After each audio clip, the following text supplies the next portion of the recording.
Right friends, welcome back to third capsule for 41st week. This is on BRICS Summit, and you may ask what is the origin behind the coining of word BRICS. This was coined by the famous British economist from Goldman Sachs, that is Jim O'Neill. He coined the word BRIC. Initially 4 countries were there, subsequently South Africa was added.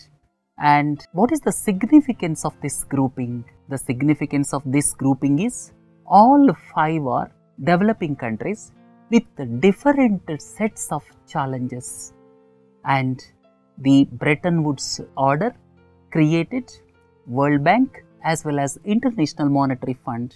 The economic order created by World Bank, International Monetary Fund may not be able to take care of the emerging challenges in these developing nations, because the problems and challenges faced by developing nations are entirely different from the developed countries, and the economic order devised by Bretton Woods, that is International Monetary Fund and World Bank, are not able to take care of the needs and challenges in developing countries. That's why these 5 developing countries are put on one platform so as to solve the challenges, what I mean to say. And the other important aspect is all these 5 countries together constitute 50% of the world population. That is the one part. The second part is roughly they constitute 22% of global GDP. Then these 5 countries are situated in 4 continents: Brazil in South America, South Africa in Africa, then India and China in Asia, and Russia in Eurasia. So these 5 countries in 4 continents indicates the divergence, and it also throws up several challenges in various geographies. Then the first BRICS Summit was held in 2009, and this year's summit in Goa is the 8th, and the 9th summit is going to be held in China next year. And if you look at the ground realities in all these 5 countries, before going into the final declaration, Goa declaration, let us look at the ground realities in these 5 countries. India and China have got long-standing border disputes. That is one aspect. The 2 most populous countries in the world, India and China, have got border disputes for several years. And another important aspect is China is trying to create its own world order. It has got border dispute with India. It has got dispute with several Asian countries as far as South China Sea is concerned. It has got dispute with Japan as far as East China Sea is concerned. It has got dispute with Taiwan. So it is trying to create its own world order, and this is clearly evident when it has not given much weight to the arbitration tribunal's award in the South China Sea case. And China has grown at a much faster pace during the past 25 years, but during the past 2 years, growth reduced to around 6.5%. And if you look at trade between India and China, there is a huge trade deficit between India and China. China's imports to India are around $62 billion, whereas last year India's exports were around $9 billion only. So it results in huge trade deficit.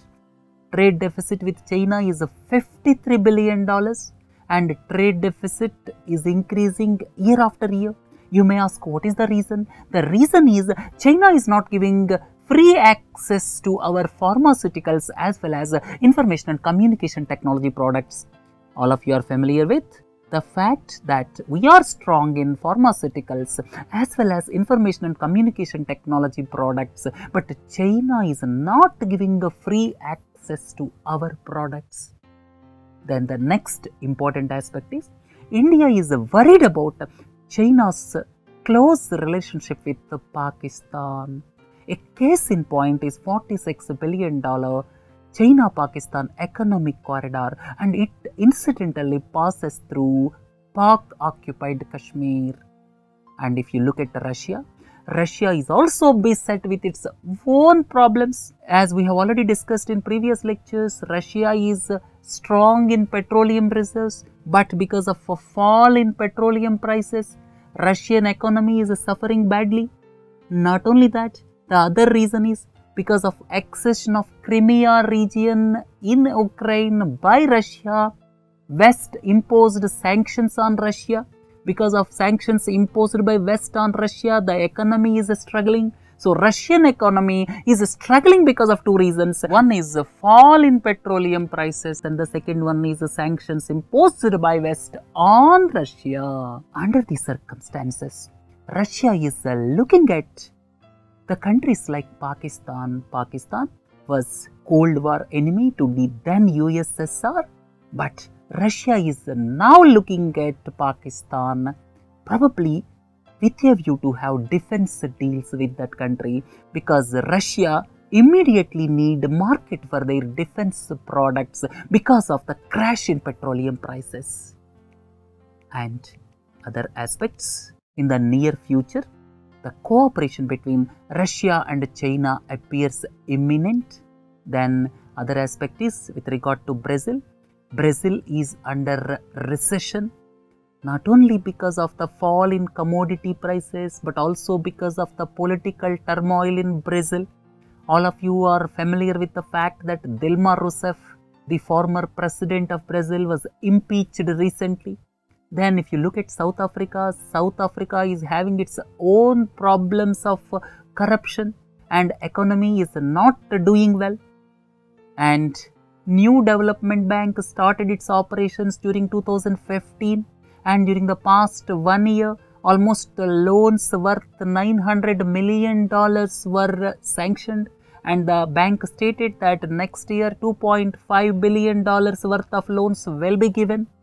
And at the same time, contingent reserve arrangement, basically to take care of balance of payments problems. This contingent reserve arrangement was made operational recently, and it will look at balance of payments problems among BRICS countries, and it will supplement the efforts of International Monetary Fund. So, these are the ground realities. If you look at 5 countries, Indian economy is growing at around 7.5%, Chinese economy is growing at around 6.5%, and Brazil and Russia are under recession, and economy of South Africa is not doing well. So, under these circumstances, this 8th BRICS Summit was held in Goa, and Goa Declaration was released, and the Goa Declaration mostly talked about terrorism and not much with regard to the economic issues. There are several challenges faced by these countries as far as economy, trade and investments are concerned, but not much in Goa Declaration as far as these issues are concerned. And I have listed out important aspects of Goa Declaration. There is a need for countering the Islamic State. All of you are familiar with Islamic State. It occupied parts of Syria, parts of Iraq, and at the same time, it is also active in Libya. And the Goa Declaration talks about the threat posed by the group as unprecedented. The declaration also called for resolving the Syria issue in accordance with legitimate aspirations of the people of Syria.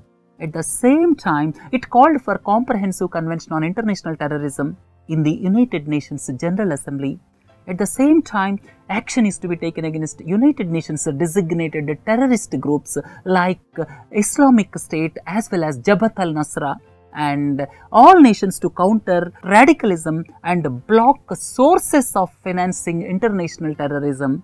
And at the same time, it also called for preventing organized crimes by means of money laundering, drug trafficking and dismantling terrorist bases, along with countering misuse of internet, including social media by the terrorist groups.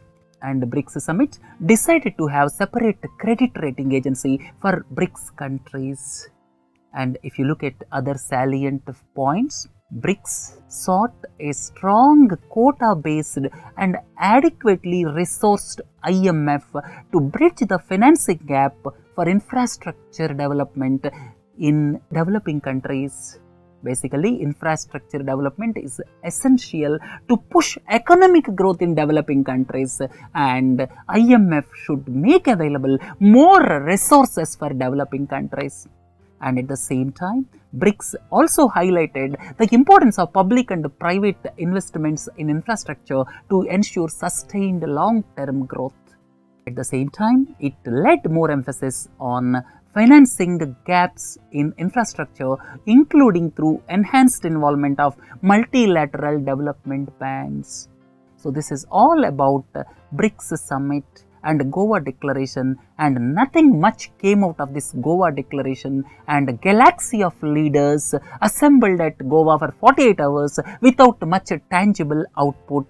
Basically, they are supposed to discuss issues relating to economic problems, trade and investment related problems, and the challenges faced by emerging economies in the global economic order, but not much thought on those lines.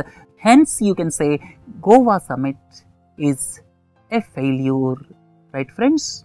This is all about BRICS Summit. Please do join for BRICS BIMSTEC Outreach Summit, which we deliberated in capsule number 4. Have a nice day. Thank you.